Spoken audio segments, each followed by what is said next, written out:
Now, I'm not going to speak about C.S. Lewis's book, The Problem of Pain, which is a great book, but this is something different. I just really like the title, so I thought I'd use it. I'm sure he won't mind.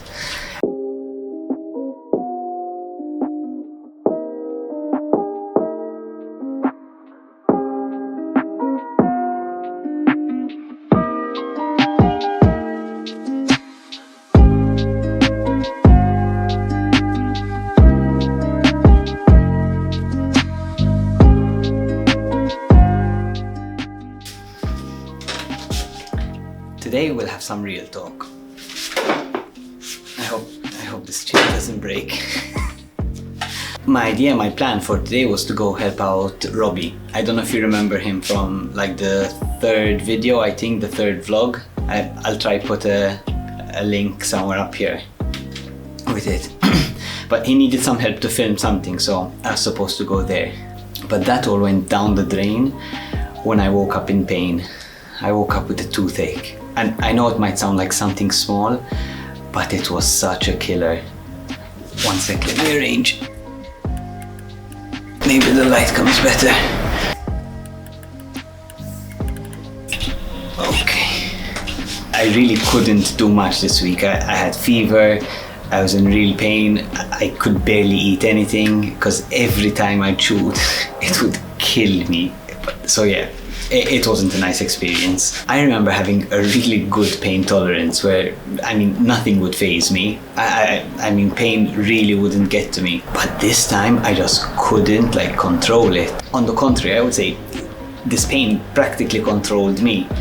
It affected my mood, it affected the amount of energy I had. I really didn't feel like anything. I just wanted this pain to pass. And when I went to the dentist, I told him, anything you have to do to get this pain away.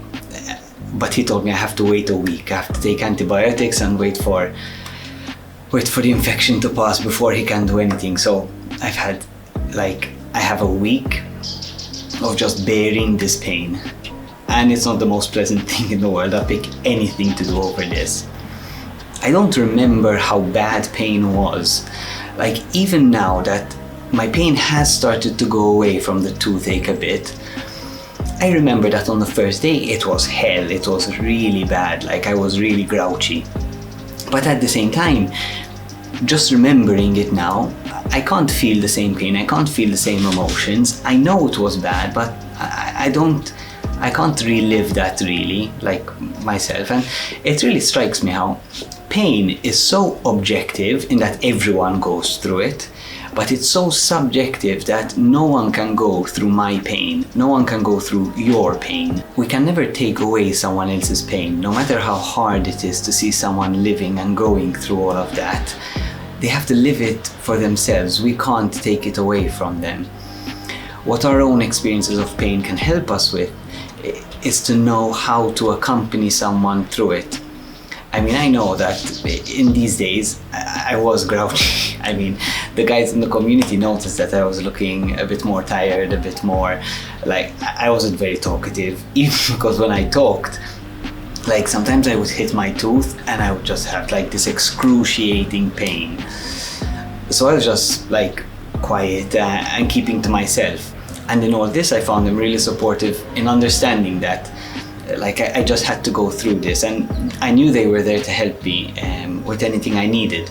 Pain is such a humbling experience. Essentially, I don't know, a tooth is a centimeter, I don't know, it's quite small. When you think about something so small was affecting my mood, and everything, my whole day, days, it really strikes me how fragile we are in a certain sense. Even this experience of the virus, something so small, so invisible, can affect us in such a big way. We have to learn how to live with the circumstances we have.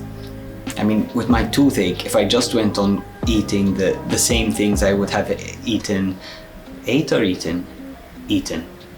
hope. If I just went on eating that makes it easier. If I just went on eating the same things I would have normally eaten, then I would have, like, every meal would have been excruciating torture.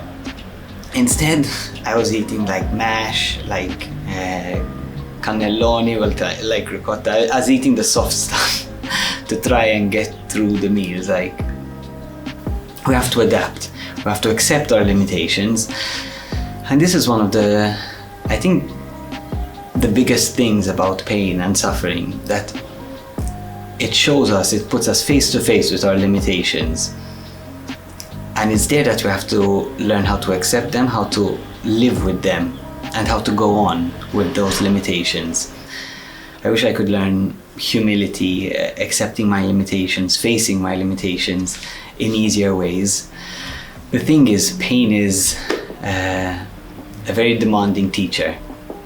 And slowly I'm learning how to be a better student in all of this, how to accept it and take it in its stride, to learn from it.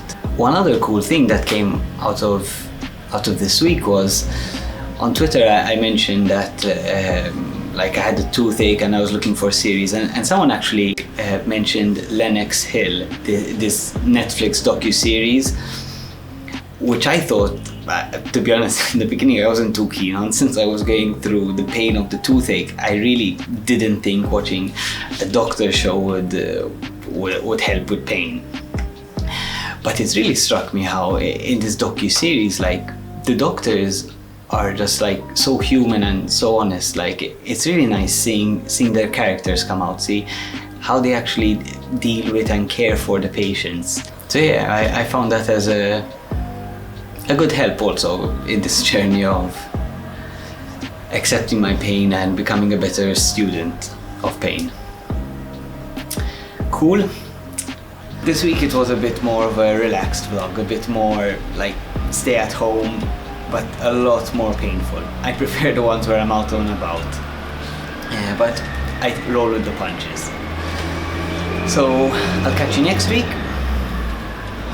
So much noise this morning. So I'll catch you next week. Cool?